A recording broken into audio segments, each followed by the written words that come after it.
Bonsoir à tous, bienvenue sur Monaco Info, je suis ravi de vous retrouver pour vos éditions du week-end. Voici les titres à la une, ce vendredi 7 mars. Nous ouvrirons ce journal avec le retour de Monacolect. C'est la 3e édition de cette opération qui permet de déposer vos vieux objets pour leur offrir une seconde vie et de sensibiliser au tri et au recyclage. Nous serons sur place dans quelques instants. Nous reviendrons ensuite sur la nomination du nouveau directeur de l'AMSF, l'autorité monégasque de sécurité financière. Bruno Dalle, un expert en la matière, loué pour ses compétences et son expérience. Qui est-il et quelle est sa feuille de route à la tête de cet organe indépendant? Il répondra ce soir à nos questions. Nous prendrons ensuite un peu d'avance sur la journée internationale des droits des femmes qui aura lieu demain, comme chaque 8 mars bien sûr. Pour l'occasion, nous nous intéresserons ce soir à la nouvelle édition de l'opération Girl Boss qui s'est tenue mercredi à l'hôtel Columbus et qui permet à de jeunes filles de rencontrer des chefs d'entreprise au féminin.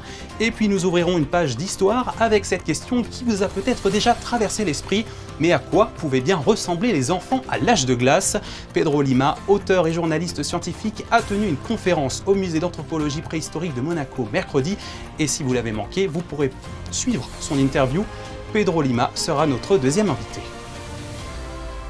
Le recyclage et la réduction des déchets sont au cœur des préoccupations de la Principauté. Pour la 3e année consécutive, l'opération Monacolect, installée sur le quai Antoine Ier, permet d'offrir une seconde vie à vos objets cassés ou vétustes, tout en soutenant les associations. Vanessa Dessy, Camille Caloni et Clélia Renaud sont allées prendre la température sur place. C'est une grande opération de tri solidaire. Monacolect encourage à se débarrasser des objets inutilisés de manière responsable. Tout peut être déposé avant d'être réemployé, recyclé ou redistribué à des associations locales. Mais Monacolect, c'est aussi des ateliers de création pour sensibiliser petits et grands. Nous préparons avec la médiathèque des petits marque-pages en papier avec du tissu qu'on a récupéré de différents ateliers et on les propose aux enfants. Ils doivent découper, coller et mettre des petits bouts de ficelle au bout et ça crée des petits marque-pages. Et ils viennent sur place avec les parents ou là ce matin c'était les classes et voilà, on passe un bon moment. Ils repartent avec, absolument, pour mettre dans les livres de la médiathèque. Semeurs d'espoir participe à Monacolect en récupérant divers objets destinés aux personnes en difficulté. Grâce à cette initiative, l'association renforce ainsi son action solidaire, tout en contribuant à une démarche éco-responsable où chaque don devient un geste concret de partage et de soutien. On fait des maraudes, c'est tous les 15 jours, Menton le lundi, et tous les 15 jours, mardi à Nice. Là où il y a bien sûr le plus malheureusement de nécessiteux, c'est à Nice. Et on se partage un petit peu le travail. Donc il y a une partie habillement et une partie dont les chaussures font partie. Et bien sûr une partie banque alimentaire, on va dire. Là ici, c'est la récolte des chaussures. Et à l'intérieur, il y a un stand qui va recueillir uniquement les vêtements hommes, femmes, enfants.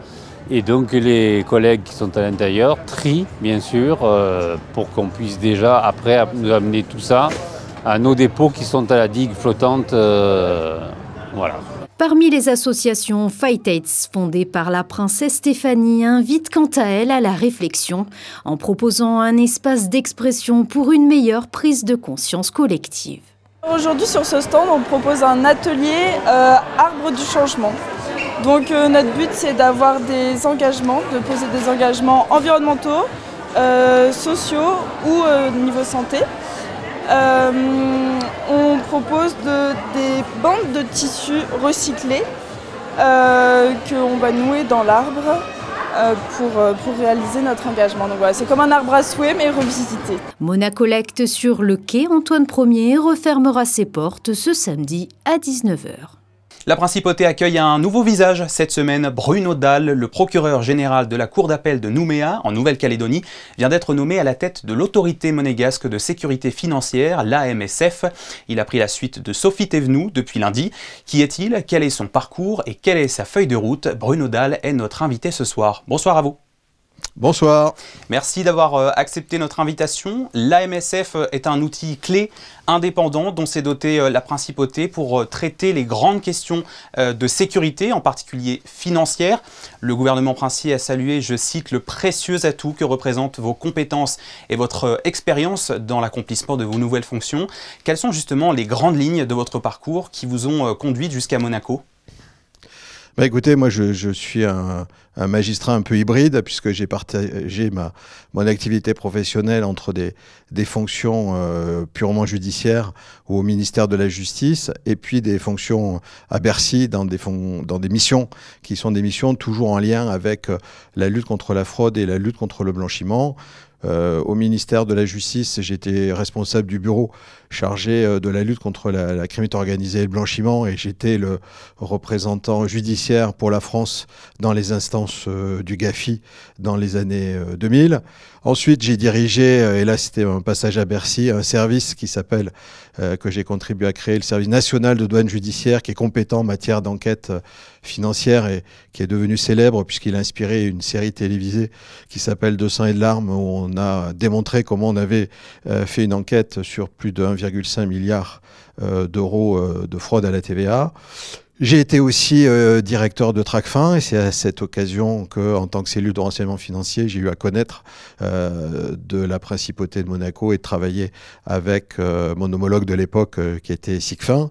J'ai été aussi directeur des finances publiques, donc je me suis occupé de lutte contre la fraude et plus récemment j'ai été revenu dans des fonctions judiciaires. Donc effectivement j'ai un parcours hybride mais qui est toujours centré sur la lutte contre la criminalité organisée, la criminalité financière. Alors en juin dernier, Monaco a été placé sur liste grise et surveillance renforcée par le GAFI justement, le groupe d'action financière, pour encourager la Principauté à faire des progrès dans la lutte contre le blanchiment de capitaux ou encore le financement du terrorisme.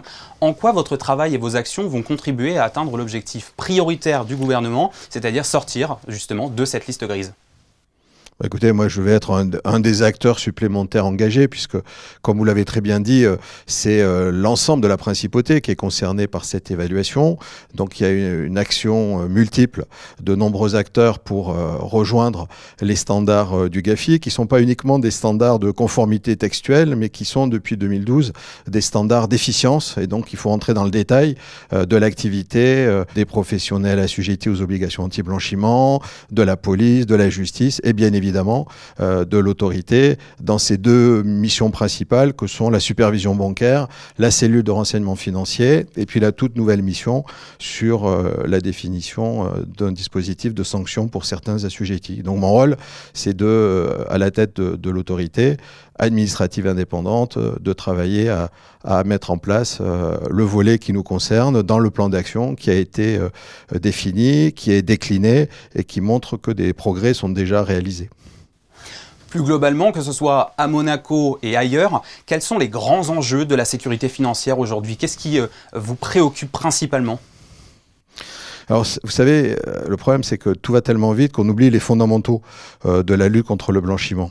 Quand on a créé en 1990, au sommet de l'Arche, le GAFI et les normes anti-blanchiment, c'était pour protéger le système financier. Il ne faut jamais oublier que tout ce qui est mis en place, c'est à finalité de prévention pour sécuriser les échanges, pour sécuriser les opérations financières et pour que les nouveaux instruments financiers servent au développement de l'économie et pas au développement de l'économie sale avec le blanchiment de l'argent de tous les trafics organisés. Et donc aujourd'hui, on est 30 ou 40 ans après à devoir adapter en permanence parce qu'une place financière doit être sécurisée, parce qu'une place financière doit être irréprochable sur la détection de l'origine des fonds.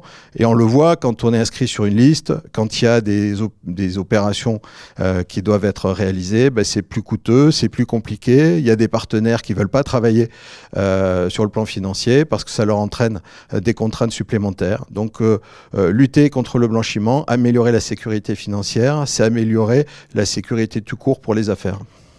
Par conséquent, quel va être votre fil rouge pour tenter d'atteindre plus efficacement ces objectifs de l'autorité monégasque de sécurité financière ? Écoutez, le fil rouge, c'est tout ce qui a été défini dans le plan d'action et qui concerne l'autorité monégasque. Et puis, il y aura un petit fil blanc que je vais essayer de rajouter, mais laissez-moi le temps de découvrir et de m'approprier la connaissance et les situations particulières.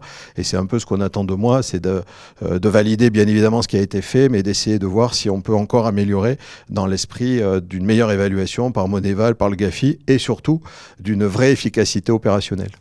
Merci Bruno Dalle, nouveau directeur de l'autorité de sécurité financière, d'avoir répondu à nos questions pour évoquer votre nomination et votre feuille de route à la tête de l'organisme. Nous vous souhaitons une bonne prise de fonction. Merci beaucoup. Tout autre chose à présent, sachez qu'un exercice de sécurité se déroulera la semaine prochaine aux abords du stade Louis II. Des effectifs de police et de secours ainsi que leurs véhicules investiront cette partie du quartier de Fontvieille. L'avenue des Castellans sera donc fermée à la circulation. Afin de garantir le bon fonctionnement de cet exercice, il est demandé aux riverains et au public de ne pas solliciter inutilement les numéros d'urgence des centres opérationnels de la Principauté et d'éviter de diffuser des photos ou des vidéos de l'événement, ce qui pourrait entraîner la propagation de fausses informations. L'exercice se déroulera donc, notez bien, ce mardi 11 mars à partir de 18h30 dans le quartier de Fontvieille. Pour la première fois, le musée océanographique de Monaco s'exporte pour faire profiter de l'une de ses expositions hors de ses murs. Il s'agit de Mission Polaire qui a eu un grand succès en Principauté dès son ouverture en juin 2022. Elle a fermé ses portes en janvier à Monaco, mais elle se poursuit en Suisse, à Lausanne, où se sont rendus pour l'occasion Alban Gingembre et Sylvain Péroumal. 1,7 million, c'est le nombre de visiteurs qui ont été séduits par l'exposition Mission Polaire à Monaco. Un voyage au cœur des pôles proposé pendant plus de 2 ans. Aujourd'hui, l'exposition s'exporte ici à Lausanne, en Suisse, à l'Aquatis, pour sensibiliser un tout nouveau public. C'est important parce qu'on est entre lac et montagne, on est dans un endroit riche pour ce qui est la glace et l'eau douce. Et en fait, on a aussi des glaciers en Suisse qui sont menacés par le changement climatique. Donc on voulait montrer aux visiteurs en fait la glace au sens plus large, parler des pôle nord, pôle sud et aussi en fait de tout ce qui touche au glacier. On n'est pas en train de faire une rétrospective sur le passé, on est vraiment là pour essayer de parler d'espoir et de dire voilà qu'est-ce qu'il y a, c'est très beau, c'est délicat, on a encore le temps de le sauver, on a des actions qui sont en train de fonctionner, on a besoin du soutien politique, économique pour le faire. Donc c'est surtout une exposition qui parle d'espoir pour moi et pas du tout une rétrospective zoologique où on montre des espèces qui ont disparu. Le réchauffement climatique est 2 à 3 fois plus intense au pôle que dans le reste du monde. Mission Polaire est une exposition qui éveille les consciences sur la beauté et la fragilité des pôles arctiques et antarctiques, zoom sur sa biodiversité, découverte de la vie des Inuits et témoignages d'explorateurs du passé. Il est important que notre plaidoyer pour la protection des pôles continue et le fait que cette exposition puisse voyager à Lausanne est un grand plaisir pour nous. Cette année, c'est l'année internationale des glaciers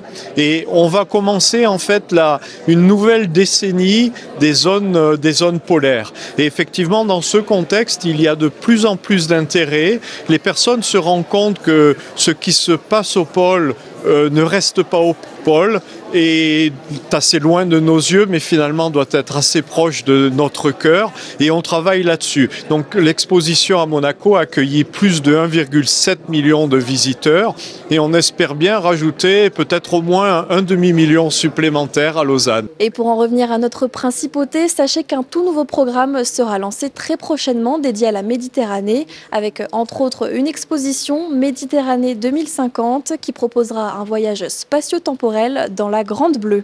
Et le rendez-vous est pris. Le choix de l'orientation professionnelle est un moment clé du parcours scolaire des élèves. Certains ont déjà une idée bien précise de leur avenir, d'autres un peu moins. Mais pour les y aider, le collège FANB a organisé ce matin des tables rondes pour pouvoir rencontrer des professionnels de divers secteurs. Sarah Inkari et Marie FB étaient présentes à cette agora des métiers. C'est sous forme de speed dating que les élèves de première ont pu rencontrer les professionnels des secteurs qui les intéressent. Au programme de ce matin, les métiers du droit, de la sécurité, du commerce et de la communication. Ils ont à peu près 10 minutes pour communiquer avec donc des intervenants. Ces intervenants sont tous des professionnels et ils répondent à leurs attentes, à leurs questions. Nous avons privilégié cette forme d'atelier parce qu'auparavant nous étions plutôt sur forme conférence. Mais effectivement le bénéfice tiré est bien plus évident et bien plus efficace. En effet, pour Tara et Nelson, les doutes se sont dissipés après quelques échanges. J'aimerais beaucoup m'orienter vers le droit civil ou le droit de la famille. C'est vraiment des métiers qui me passionnent. J'aurais tendance à me pencher vers le métier plutôt avocat, donc passer le barreau à Monaco tout en faisant des études en France. Pour affiner leur choix, les lycéens ont en complément participé aux sorties organisées durant cette semaine dédiée à l'orientation. On a eu également des visites à l'extérieur, donc il y a eu une visite au Palais de Justice. Hier, visite à Monaco Boost. Et puis des rencontres cet après-midi avec l'IUM, avec également le tutorat niçois, donc les anciens élèves de médecine. Et puis également hier, intervention du lycée Régnier 3 pour présenter les formations de BTS. Et tout cela a été permis grâce à un partenariat entre la commission d'insertion des diplômés et la cellule emploi jeunes, toutes deux au plus près de la réalité du terrain. Nous œuvrons pour aider donc, les jeunes gens dans l'insertion du monde professionnel, que ce soit par les stages, les contrats d'apprentissage ou même pour trouver un premier emploi. Et on s'était dit que c'était intéressant vraiment de mettre toutes nos forces pour aider les jeunes dans leur insertion. Un dernier conseil pour la route, une dernière prise de notes. Les jeunes ont encore 1 an pour affiner leur projet. À partir de janvier prochain, il sera déjà l'heure de formuler ses vœux. 2 jours plus tôt, c'est un événement presque similaire qui s'est tenu mercredi à l'hôtel Columbus, mais cette fois-ci 100% féminin. Cela coïncide bien sûr avec la Journée internationale des droits des femmes que nous célébrerons demain. Il s'agit de la nouvelle édition de l'opération Girl Boss, initiée par l'association des femmes chefs d'entreprise et l'association She Can He Can. Ce rendez-vous permet à des jeunes filles de rencontrer des chefs d'entreprise au féminin ou des professionnels qui sont là pour les conseiller et les encourager. Patricia Navarro et Julien Logier ont assisté pour vous à ces échanges fructueux. Elles ont tout un parcours inspirant. Elles ont cru en leurs rêves et se sont parfois battues contre des idées reçues ou des barrières invisibles. Des femmes venant d'horizons professionnels très différents sont venues échanger avec des jeunes filles pleines d'ambition. Favoriser une forme de transmission, c'est l'objectif de ce Girl Boss, dont la marraine était cette année Charlotte Casiraghi. Je crois qu'on a toujours besoin de modèles pour s'identifier, de voir que d'autres ont pu surmonter certains obstacles et ces exemples de courage, ça nous donne évidemment confiance, ou en tout cas ça nous indique que c'est possible. Donc je crois qu'on en a besoin, oui. On ne se construit jamais seul, on a toujours besoin d'histoires, de récits aussi, de trajectoires de vie. Les mots d'encouragement de Charlotte Casiraghi ont donné le coup d'envoi des échanges entre ces femmes mentors et des collégiennes et lycéennes, avides de découvrir des voies qu'elles pourraient à leur tour emprunter. Je pense que c'est magnifique d'ouvrir des nouvelles portes pour les jeunes filles, parce que je trouve qu'il y a un écart entre l'information des études et la vie professionnelle de tous les jours plus tard. C'est valorisant pour nous aussi de savoir qu'on peut leur porter conseil pour leur futur, un petit peu, essayer de leur donner 2-3 clés dans leur parcours professionnel ou dans leur vie future.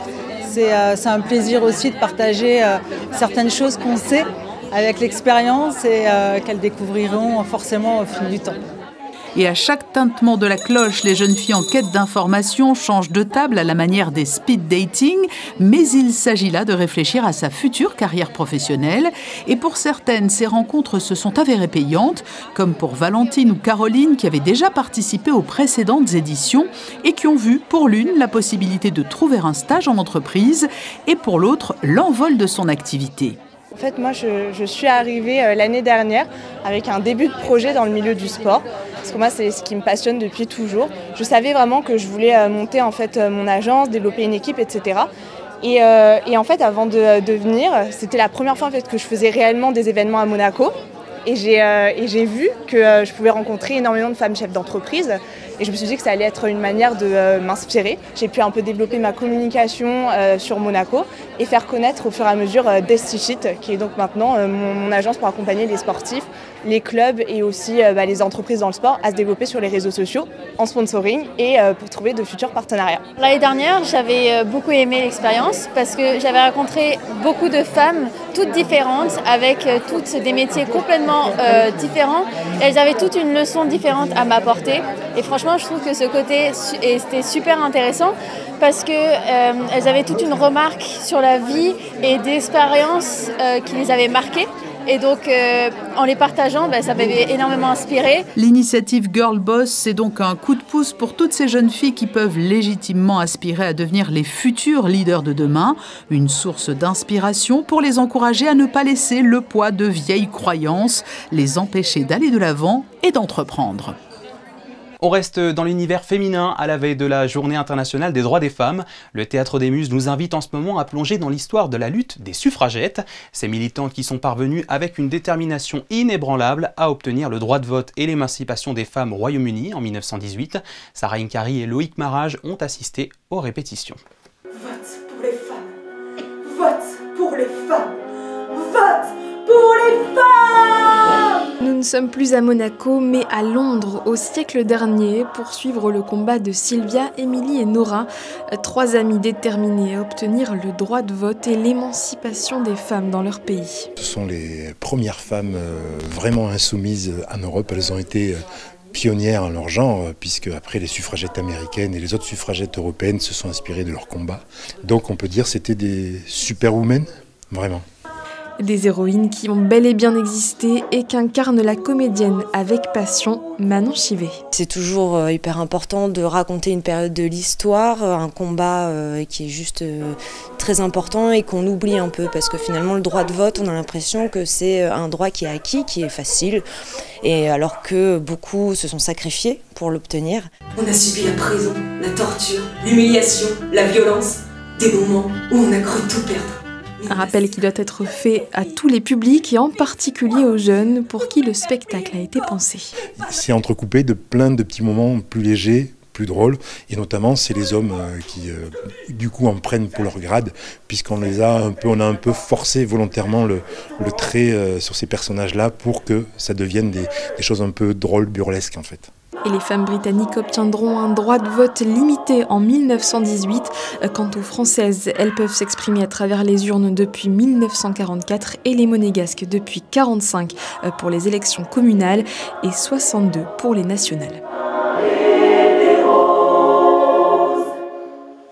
Poursuivons notre voyage dans l'histoire, cette fois bien plus loin que les suffragettes. Vous êtes-vous déjà demandé à quoi pouvaient bien ressembler les enfants à l'âge de glace? À quoi jouaient-ils? Comment se comportaient-ils? Eh bien, pour répondre à ces questions, le musée d'anthropologie préhistorique de Monaco a accueilli mercredi une conférence et dédicace de l'auteur et journaliste scientifique Pedro Lima. Il a raconté aux visiteurs cette fabuleuse histoire grâce à ses 30 ans de reportage sur le terrain. Pour nous en faire profiter, il était l'invité de Fabien Bonilla. Écoutez. Pedro Lima, bonsoir. Bonsoir. Pour les enfants qui nous regardent, qui sont habitués à jouer sur leur téléphone, à recevoir un enseignement scolaire et à se faire cocooner à la maison, ce qui est très bien, je voudrais qu'ils aient conscience de ce qu'était la vie d'un enfant lors de la dernière période glaciaire. Quelle était la vie de tous les jours d'un enfant à cette époque ? Elle était à la fois très ressemblante à celle de nos chers bambins d'aujourd'hui, et puis elle était en même temps très différente. D'abord, ce qu'il faut dire, c'est que c'était des homo sapiens, ces petits-enfants de la dernière période glaciaire, c'est-à-dire de la même espèce biologique que la nôtre, donc ils nous ressemblaient. Si on les avait habillés comme ceux d'aujourd'hui, on n'aurait vraiment pas pu faire de différence. Ils étaient même un petit peu plus grands que les enfants d'aujourd'hui. Ils avaient la peau noire, la peau sombre, parce que quand on parle du paléolithique supérieur, à l'époque, les populations humaines en Europe avaient la peau sombre. Alors qu'est-ce qu'ils faisaient? Ils jouaient d'abord, ils s'amusaient, on a retrouvé des traces de leur jeu, en particulier dans certaines grottes, mais ce qu'ils devaient surtout beaucoup faire, c'était apprendre plein de choses, en particulier des gestes de la vie quotidienne qui allaient leur permettre de survivre à leur tour, parce que c'était une période, il faut le rappeler aussi, où on mourrait beaucoup et très jeune malheureusement. L'espérance de vie moyenne était d'environ 30 ans, et les adultes pouvaient disparaître pour une maladie, une rencontre avec des prédateurs. Et il fallait donc que les plus jeunes, les enfants, les adolescents soient prêts à prendre la relève. Donc il y avait beaucoup de leçons, par exemple, non pas d'arithmétique ou de sciences de la vie et de la terre comme aujourd'hui, mais des leçons de taille de silex, par exemple. Ils apprenaient à dessiner, et puis ils participaient aux actes, aux gestes de la vie quotidienne. Ils devaient, dès qu'ils étaient en âge de le faire, contribuer à la vie productive du groupe, aller ramasser, collecter les ressources de l'environnement, participer vraisemblablement très jeunes aux chasses et aux cueillettes. Et on voit que donc à la fois ils étaient un peu comme ceux d'aujourd'hui, joueurs, curieux, espiègles, mais aussi plus jeunes, mis au travail, parce que finalement à l'époque on avait pas d'autre choix que de participer très tôt à la vie productive. Alors vous avez parlé de jeux, de jouets. Ils jouaient à quoi, on le sait ? On le sait à travers des traces très émouvantes et très belles qu'on a retrouvées de ces enfants, en particulier dans les grottes. Il y a des grottes dans le sud de la France, dans le nord de l'Espagne, où on a beaucoup d'empreintes de mains sur les parois qui correspondent à des enfants. Donc on sait qu'ils étaient dans les grottes et on peut un petit peu se demander pourquoi. Peut-être qu'ils venaient observer les adultes qui étaient les artistes et dont ils allaient ensuite reproduire les gestes pour devenir des artistes à leur tour. Mais on a trouvé dans ces grottes aussi des empreintes de pieds sur les sols dans des vestibules très reculés, à l'écart des grandes salles principales que fréquentaient plutôt les adultes. Et ça veut dire que des enfants y allaient tout seuls. Il y a des traces de glissade, il y a des traces de cachette. Et figurez-vous qu'on a même retrouvé dans certaines de ces grottes, comme la grotte de Fontanet en Ariège, des traces de boulettes d'argile qu'ils ont réalisées, parce qu'on retrouve des petites empreintes de doigts d'enfants qu'ils ont parfois lancées au plafond ou sur les parois de ces grottes, et ça fait vraiment référence à des jeux. Donc ils avaient peut-être déjà des cachettes d'enfants, là où ils se réunissaient entre eux pour s'amuser. Alors, vous avez parlé de liens affectifs, on peut imaginer qu'ils étaient aimés au sein de la communauté ?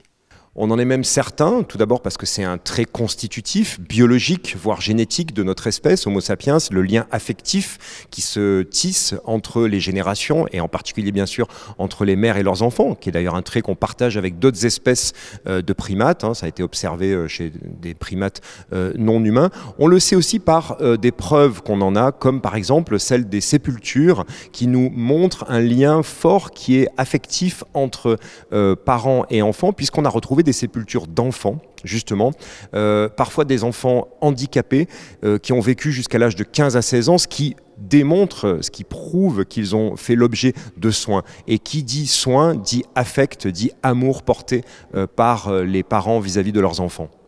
On était considéré comme un enfant jusqu'à quel âge ?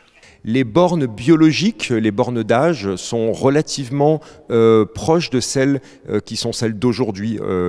Ça va à l'encontre d'idées reçues qu'on avait jusqu'à il y a encore peu de temps, comme quoi les humains ayant vécu relativement peu de temps, 20-25 ans, tout se déroulait en accéléré et la puberté apparaissait beaucoup plus tôt qu'aujourd'hui. En fait, c'est pas le cas. La puberté commençait vers 11 ans, 12 ans, selon les filles et les garçons comme aujourd'hui. On rentrait en âge de maturité sexuelle aussi à peu près au même âge qu'aujourd'hui. Ce qui changeait beaucoup par rapport à aujourd'hui, ce sont les bornes d'âge sociales, comme je vous le disais, beaucoup plus tôt, beaucoup plus jeunes que de nos jours, en tout cas dans nos pays développés.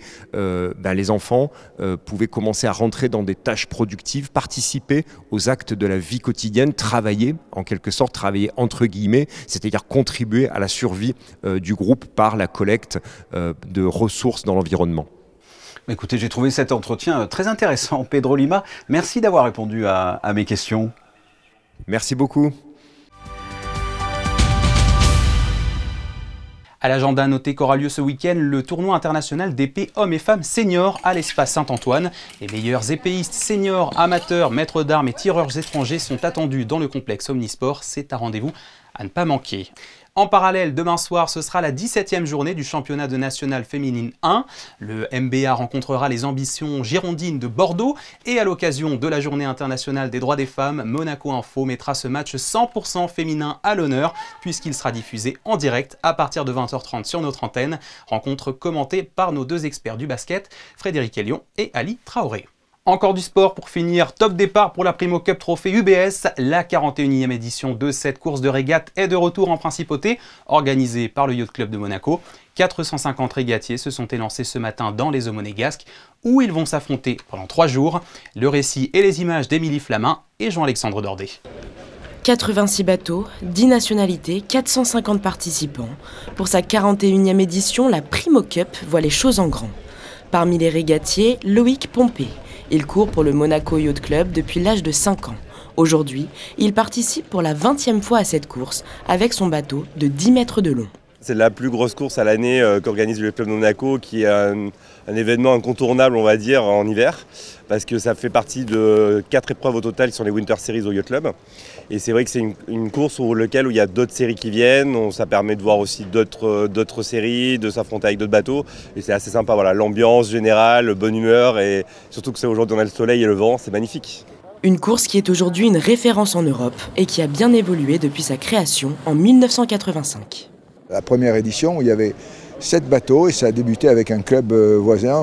Pour avoir 7 bateaux à l'époque, on s'était associé à 3 clubs, dont le club de Saint-Laurent-du-Var. Et on a commencé comme ça, de l'autre côté, avec des conditions très rudimentaires. Et puis on est arrivé à avoir beaucoup de bateaux. Il y a une période où on avait beaucoup de bateaux et ensuite on a changé il y a une quinzaine d'années, une vingtaine d'années, pour prendre plus que des monotypes.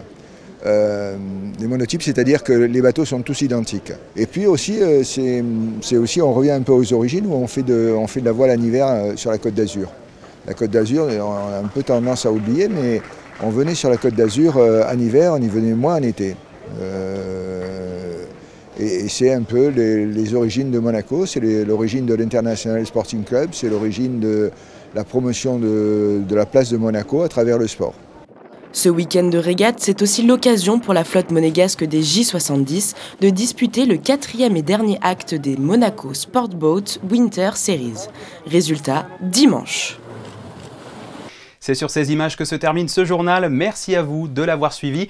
On se quitte sur le retour de Monacolect ce matin, capturé par Stéphane Dana. N'hésitez pas à y faire un tour. L'opération se déroule jusqu'à demain, 19h. Excellente soirée à tous sur Monaco Info. À demain.